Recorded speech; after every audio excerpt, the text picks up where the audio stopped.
but we haven't really dove into it just yet. We already read chapter 1, of course. And so in Micah chapter 2, we begin in verse 1. Woe to those who scheme iniquity, who work out evil on their beds.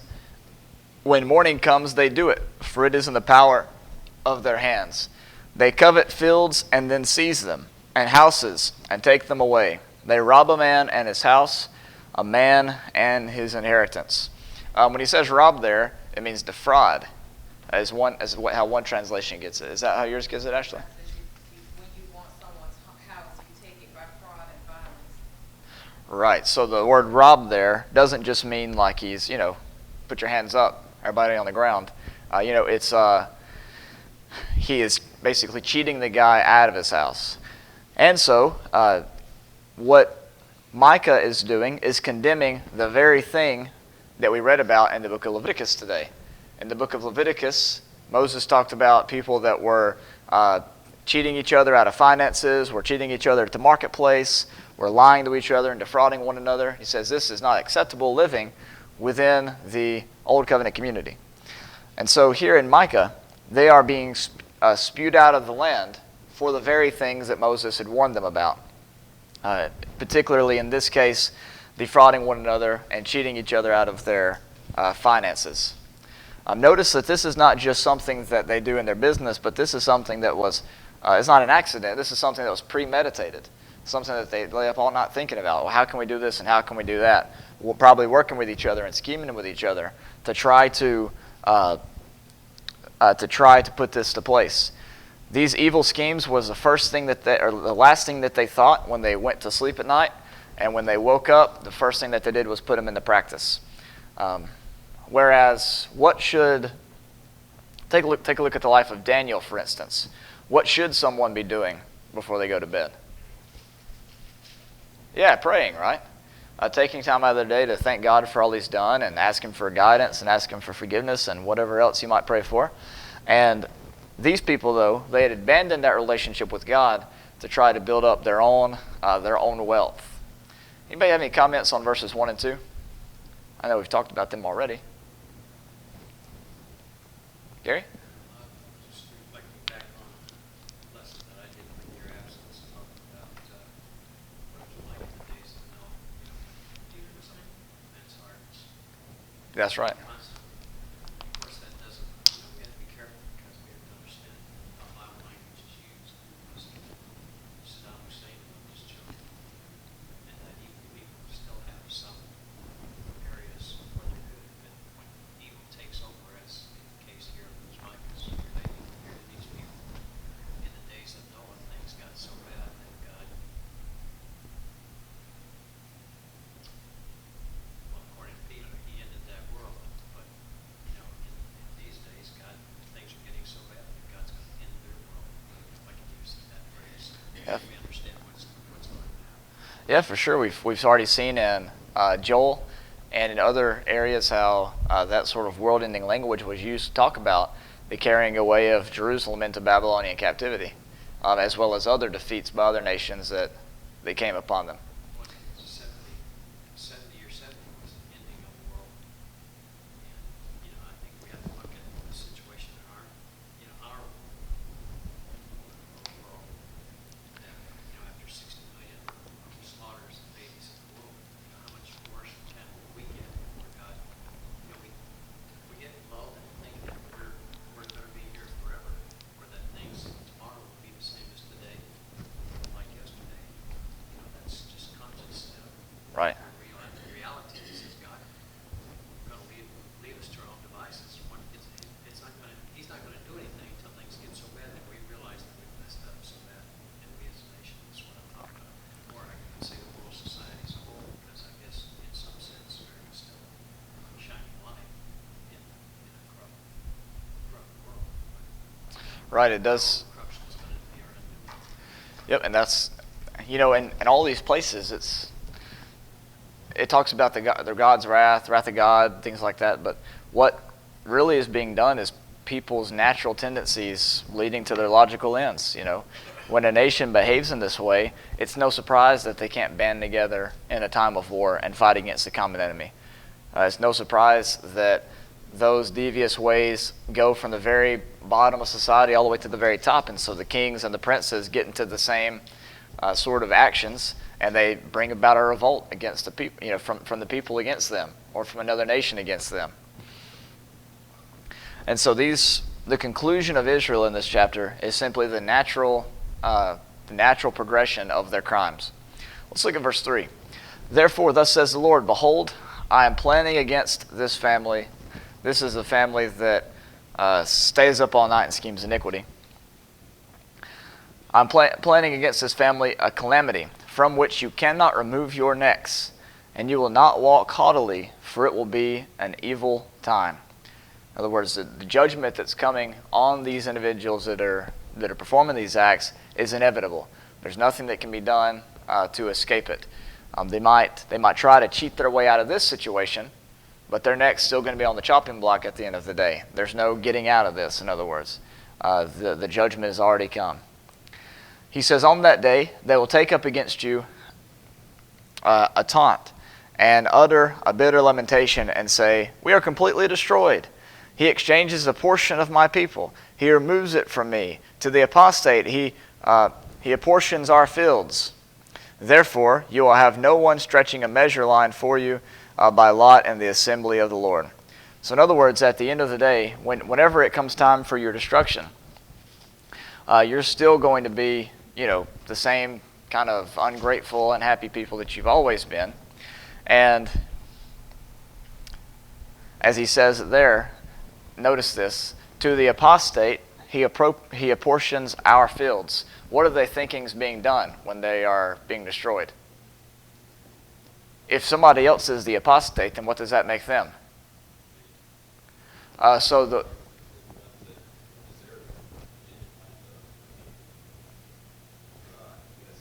Yeah, right. So let's see. Let me word my question better. If this group of people who are cheating everybody out of their money and being destroyed, if they call these other people the apostate, he's taken our land and given it to the apostate. What do they assume about themselves? The apostate being the one who is cast off from God's presence. So what do they assume about themselves, the one who's saying it? Yeah, they're saying, yeah, that's right. They're saying, well, God's taken the land away from the righteous, and he's given it to these wicked sinners. And really, that's not even the situation.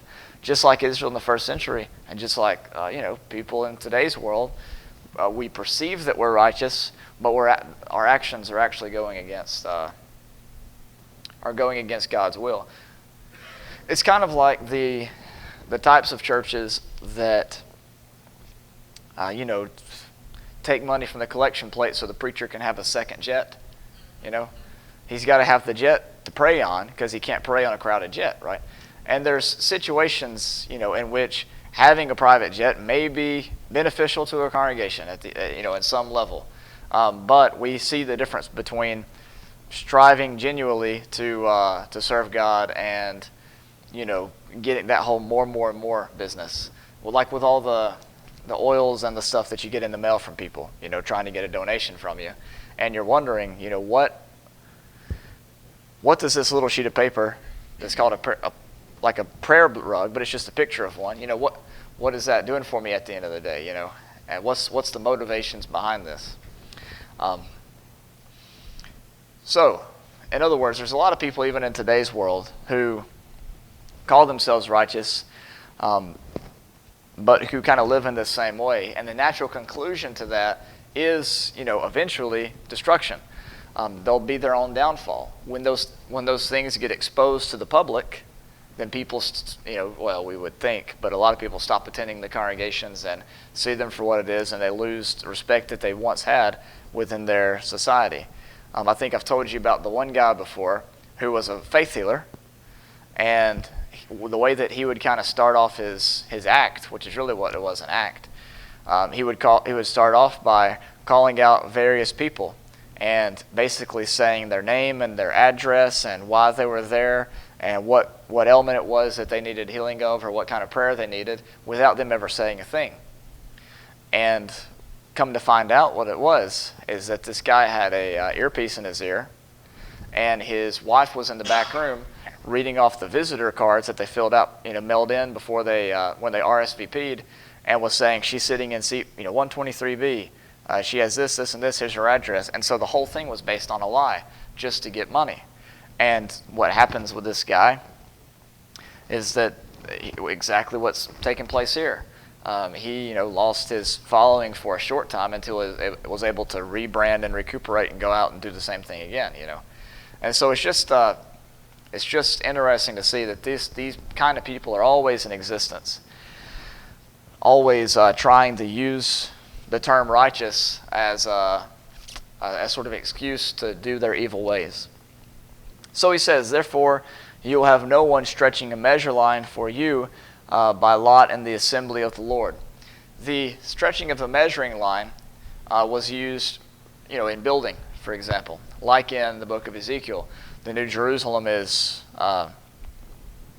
measured out, and in Revelation as well. You have this kind of terminology being used, in construction. So no one's going to rebuild you. No one's going to protect you from this calamity. Destruction's going to come, and there's nothing you can do about it. He says, do not speak out. So they speak out. But if they do not speak out concerning these things, reproaches will not be turned back. It is being said, O house of Jacob, is the Spirit of the Lord impatient? Are these his doings? Do not my words do good to the one walking uprightly? All right, so you have a conversation in these verses between God and the people. So here the people say, we are completely destroyed. He exchanges a portion of my people, how he removes it from me. To the apostate he apportions our fields. Then he responds in verse 5. In verse 6 they say, do not speak out. And then so they speak out. But then God goes on to say, if they do not speak out concerning these things, reproaches will not be turned back. Then they says, is it being said, O house of Jacob? And here they say again, is the Spirit of the Lord impatient? Are these his doings? And then God replies, do not my words do good to the one walking uprightly? In other words, my words are beneficial. If you follow my words, you're going to have life all your days. You're doing this to yourself, in other words. And then he moves on and he speaks more about the evil things that people have done. So this passage is a conversation between God and the people of Israel. They say one thing and he responds in another way. Again, in verse 7, he says, my words do good to the one who is walking uprightly. In other words, you're not walking as uprightly as you think you might be, is what he's telling them. All right, before we get into this next section about some of the things that they had done, have you have any comments up to verse 7? All right, verse 8. Recently my people have arisen as an enemy. You strip off the robe of the garment from unsuspecting passerbys, from those returned from war. The women of my people you evict, each one from her pleasant house. From her children you take my splendor forever. Arise and go, for this is no place of rest, because of the uncleanness that brings on destruction, a painful destruction. All right, so we'll do one more. If a man walking after wind and falsehood had told lies and said, I'll speak out to you concerning wine and liquor, he would be spokesman to this people. So, right? So verse 8 through 11 just go into some more details about this whole thing. So, for example, in verse 8, they are not treating those who visit kindly. All right, so let's focus on that idea for just a second. The unsuspecting passerby, those returned from war, they're not being hospitable towards these individuals. Let's look at a parallel of this almost. Whenever Jesus was going from town to town, you recall in the book of John that one town did not accept him. What did John say? James and John say about that town? Right, you want us to call out fire from heaven to have this town destroyed? And of course Jesus said, no. They got theirs coming in the day of judgment. You just worry about your own business. And where did they get that from? Where did they get this idea from that God rains fire down from heaven onto a city of people who do not treat strangers kindly.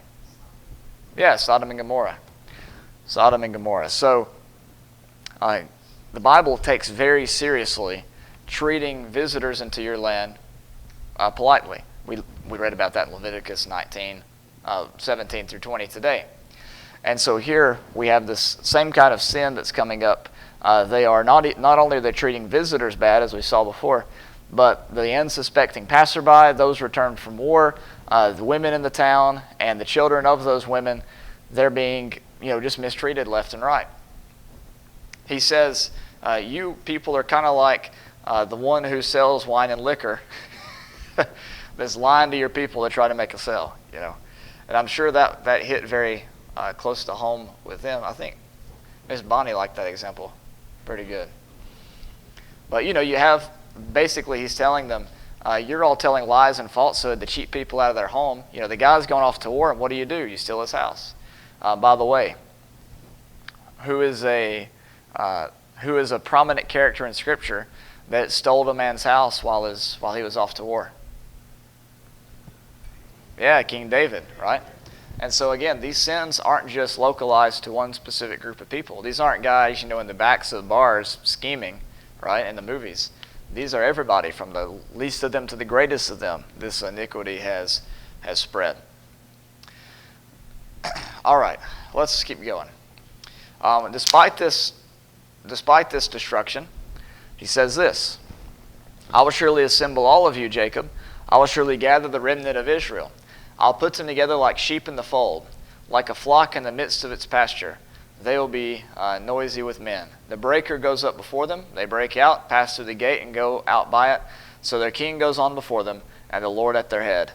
All right, question in verses 12 through 13.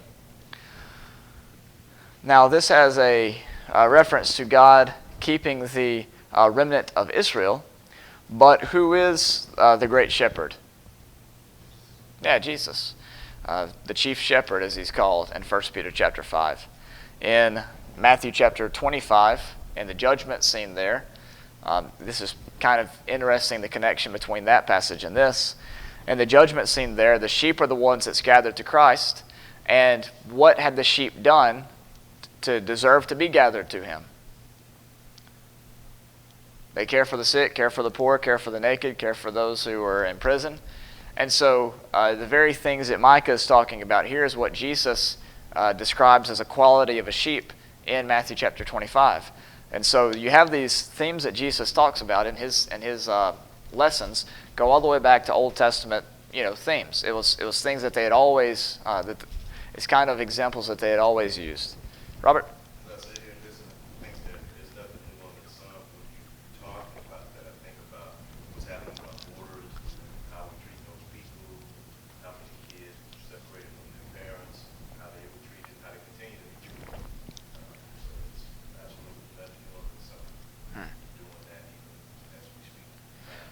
Right. There are a lot of opinions on that.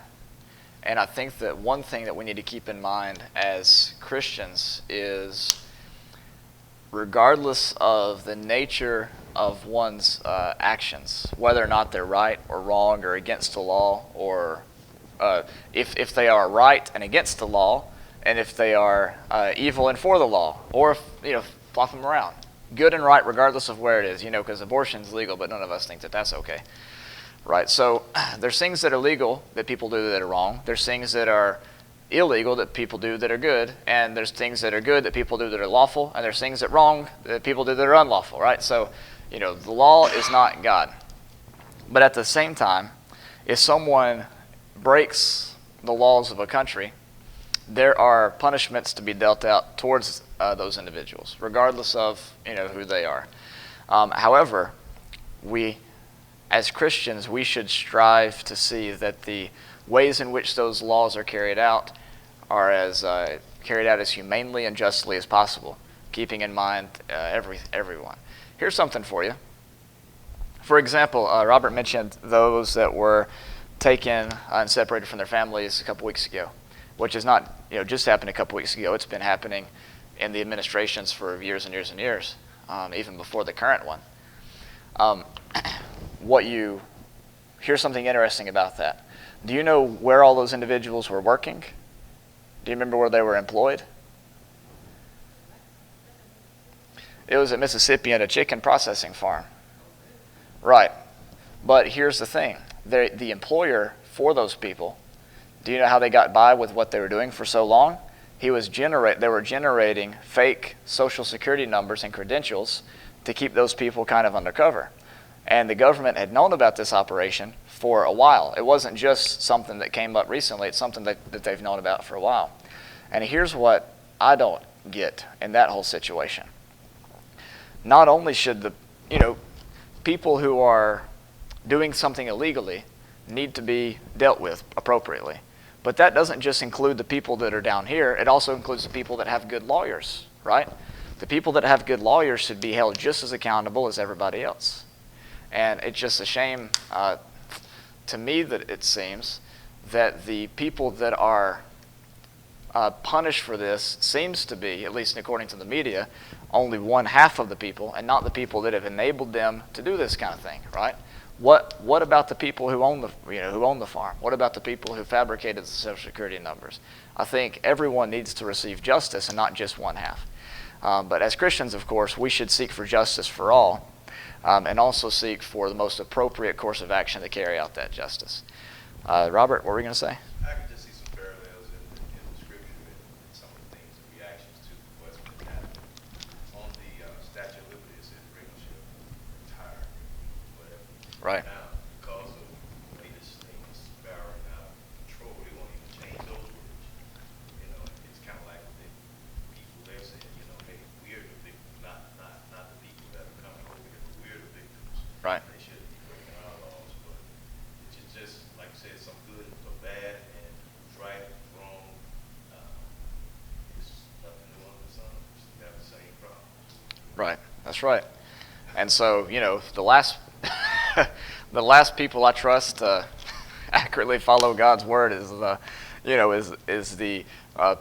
people in office. Unfortunately, I mean, how many of those guys got into their position by lying and scheming and doing the same things we're talking about here? The people that own those corporations. I mean, there's a lot of good people that own corporations, but how many have gotten into those positions by doing some of the very things and defrauding people late at night? Jimmy. First thing that illegal immigrants did to get here was break our law. Right. Right. That's true. The question then becomes is, basically the question is, for us, I think for everybody here is, what's the best way to deal with those who broke the law? And what's the best way to deal with those who facilitated them breaking the law, right? And then, what should we say about the media that uses these incidents to spin the vote one way or the other, right? You have one half of the media who blames Trump for these things, whereas it's something that's been going on in the country for years. You have another half of the media that supports it, but both of them are doing it for their own means and not just, it's just sad to see that the way that the media polarizes the people to act so strongly that we can't even get along and have a civil discussion about the whole issue. But, Can I ask a question? go for it. If everybody in the United States would do what they're supposed to do, then what would be different Right. would it make? If an illegal immigrant come across the border, he wouldn't get a job, he wouldn't have a place to stay, because they would ask, are you here illegally or legally? Show me some paperwork. If Right. you want me to hire you on my farm, if you want me to hire you in my business, show me some paper. It's very easy. We are corporate coupled with illegal immigrants, because we allow these people, and in some cases, we're like going to the market and getting as many of them as we can to put them out in our fields or put them in our businesses, because we can work these people cheap and they're making money. So, but if we would we say we're a nation of laws. If we would abide by the laws that are on the book, it would make a difference. If immigrants came over, they wouldn't stay because they wouldn't be able to support their families and wouldn't make a good living, and they wouldn't stay. Well, to that point, we keep changing the laws to benefit us. When we make money off of their backs and their cheap labor, it makes sense for us. But then when it spirals out of control or someone finds out Right. that we're doing that, then it's woe to them because they broke our law first. Right. The illegal immigration problem, as Keith is saying, lies some within those who are enabling it to take place. And they wouldn't travel here illegally if there wasn't opportunities, to work. That's the basic of the thing. One thing. People come to this country to make a better living for themselves and their families who's in another country.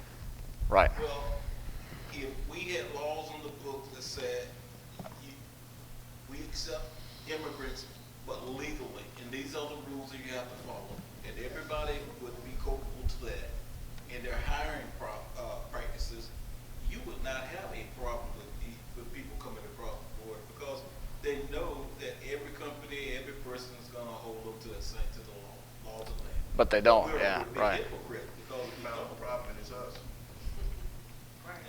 Jimmy? Big hypocrite. That's what it is. Almost any illegal immigrant that comes from wherever they come from knows that our government will take care of them, and they're probably going to live better than where they came from. Right. Our tax money. Right. So let's we can ask that question real quick. First off, why do immigrants come to America? American. Fleeting oppression or Right. The American dream. Right. That's why legal immigrants come to America. Every single person here. Let's see. Every single person here except 1/64th of me came to America to seek a better life. 1/64th of me was already here because of my great-great-grandmother or something like that was the daughter of a Indian chief, and she married some Irish dude, and she got kicked out of the family. I don't know the story, but yeah, that's 1/64th, all right? All right. Anyways, every single one of us here, we're a nation of immigrants. We all came here from somewhere else, whether it be to seek a better life, or whether it be because we were forced over here. Yeah. Sorry about that. Yep. And we in other words, everybody here is because somebody wanted a better life, whether it was us or somebody else. With the Irish background, of course, there's an element to that as well.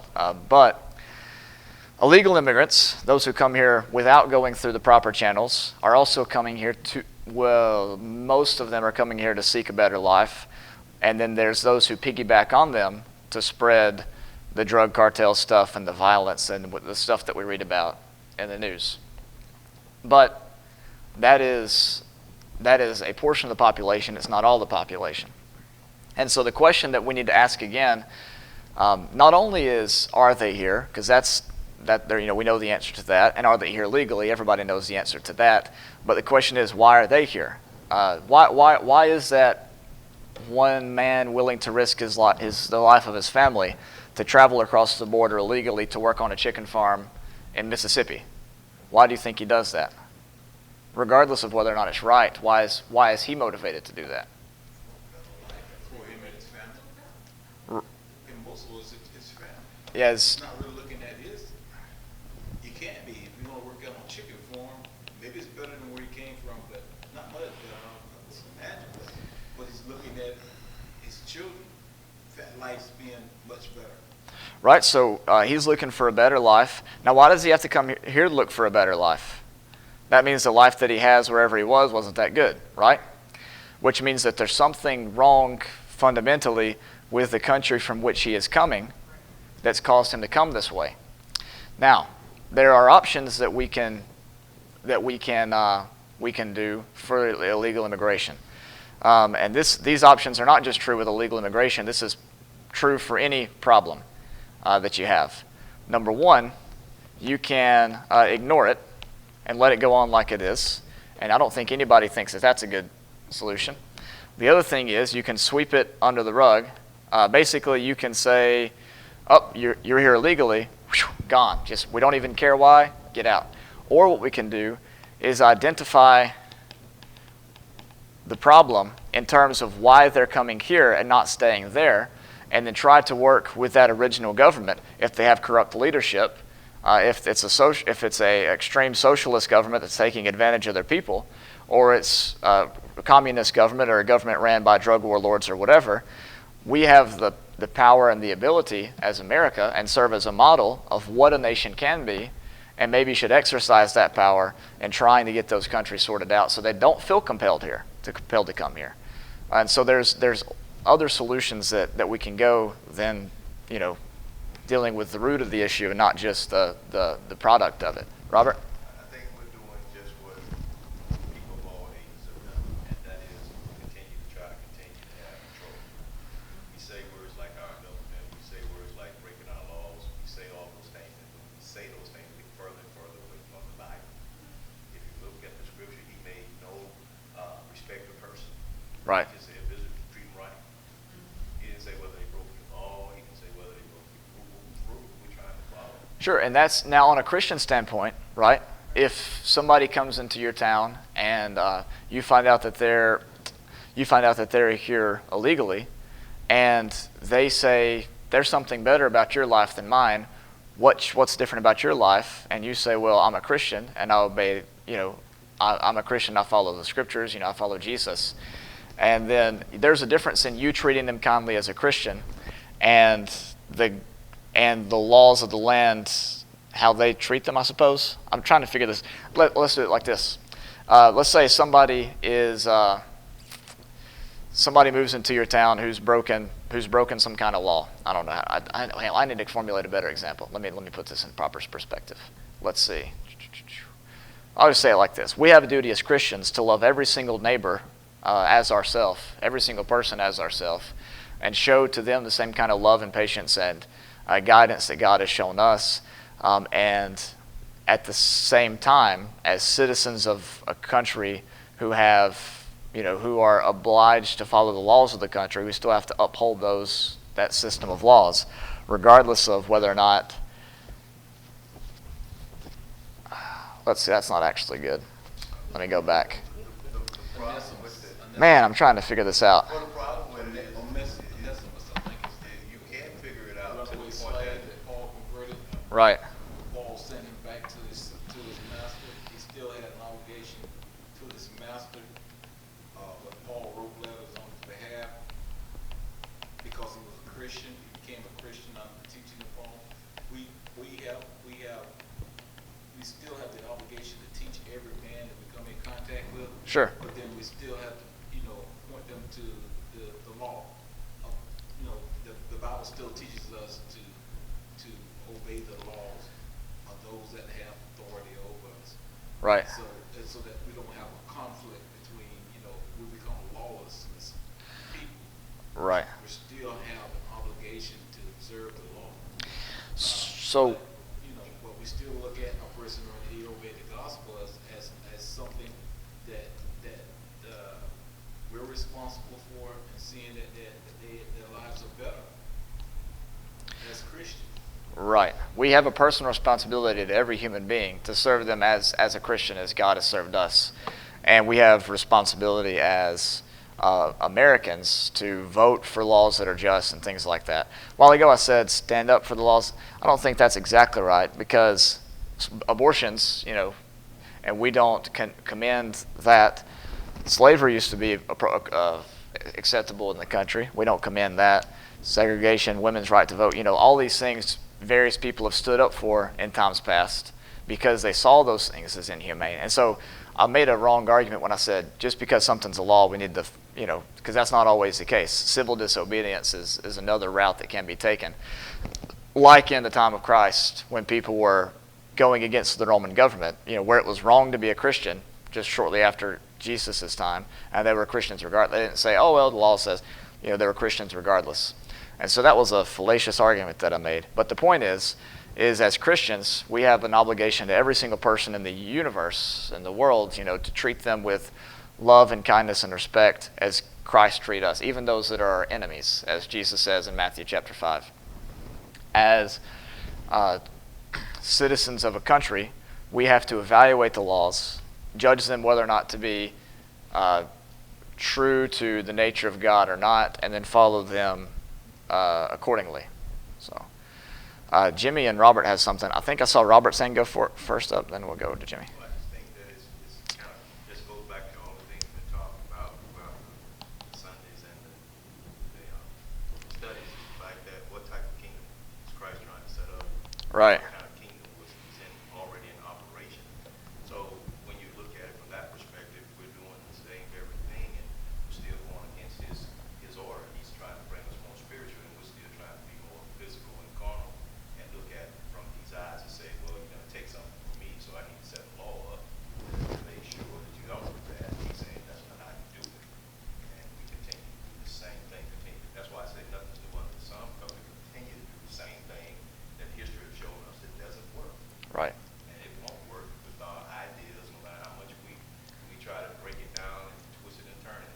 As long as we stay out of sync with his wishes as being more spiritual in our acts and more spiritual in our ways, and trying to stay more carnal and more physical and having control and using words like government and laws and all that to break it, because it says, it like it says here, they sleep in the night. These things are premeditated. They thought about this stuff. It's something they, came up with. They thought about, well, how do we do this? What do? We change our own laws. We do what we want to do. And it's out of the will of God. As long as it's out of the will of God, we're going to struggle with the answer. Jimmy? I believe that it's still true that God sets up the law. Should we believe that or not? The government. What do you mean? What do you mean by that? Where God says that the governments are in charge of us, and it was created by the Lord. Oh, that that we have a responsibility to follow civil law. Yes. Right. Is that true? Yes, of course. As long as it doesn't violate. What we're talking then is choosing which law the government has set up that we want people to go ahead and disobey it. So maybe somebody wants to have immunity for all the illegal immigrants. It's like, well, how far do we go on the other crimes? Do we say, well, you've only robbed a bank once, so we're going to forgive you that? I mean, we're going to pick and choose which laws we enforce. Right. I think that we just need to use our wisdom in that. I mean, for example, God be thanked that someone stood up against, segregation in the Martin Luther King and the protests and all that. God be thanked that they marched on the bridge in Salem, and did what they had to do to get freedom in those areas. God be thanked that people like Susan B. Anthony and other women stood up for their right to vote, and stuff like that. And so there's a sense in which, and God be thanked that there's people in America who are standing up against abortion right now. I mean, there's another key one. That's something that's legal, that's not in tune with God's law, right? That's not in tune with His will and Scripture. And so we just need to use wisdom as Christians and be patient as we work through things and talk through things together to decide what courses of actions we need to take. The government's not. When God talked about the rule of law in Romans chapter 13, how every person is to be in subjection to governing authorities, for there is no authority except from God, and those who which exist are established by God, and those who resist authority have opposed the ordinances of God. That's understanding that we do not resist. We do not resist authority unless the authority is guiding us to disobey the ordinances of God. You look at Daniel; he prayed regardless of what the king's rules were. You look at in the book of Acts, Peter and the apostles; they continued to preach regardless of what the government officials said about their preaching. And even Paul, all those men were put to death by those who were in charge because they were willing to do what God said over what the government said. And so So the governing authorities and whatnot are given on earth to present order and things like that. But at the end of the day, we need to evaluate those laws and either put people into office that'll do it correctly, or vote people out of office that won't, or whatever, to be sure that we can, get as close as we can people into office who understand the nature of God. I think is what we need to strive forward. As I mentioned before, we need to strive to be a nation full of Christians and try to make that sort of the guide to how we vote and how we operate. But anyways, okay, let's go back to Micah chapter 2 real quick and try to finish this up. Make sure we got all of our I's dotted and T's crossed. Okay, so regardless of their destruction, there's going to be a regathering of Jacob. He's going to gather the remnant of Israel as he gathers sheep as sheep are gathered into a fold, and they're going to have the king goes before them, the Lord at their head. So they're going to have complete protection from this destruction. When you look at the history of ancient Israel, men like Daniel, Shadrach, Meshach, and Abednego, and Ezekiel and Nahum and all these other guys that you read about, Jeremiah, for the most part, they were preserved, the Rechabites. They were preserved because of their willingness to stay faithful, regardless of what Israel was doing, regardless of what high places were put up, what idolatry was being done. They continued to do what they saw to be the will of God as spoken by the prophets, and because of that, God protected them during this time of calamity. All right. In chapter 3, he's going to go after some of these kings, the heads of Jacob, the rulers of the house, and their problem is they hate good and love evil. And so there comes another question. When the ruler of a house hates good and loves evil, then what do you do? Let's see. Do what? Tear the house down. All right. You heard it there first. Be careful what you say around Keith. He'll tear your house down. All right. Let's stop there. We got just a few minutes left for our hour where we can offer the Lord's Supper to those who need it.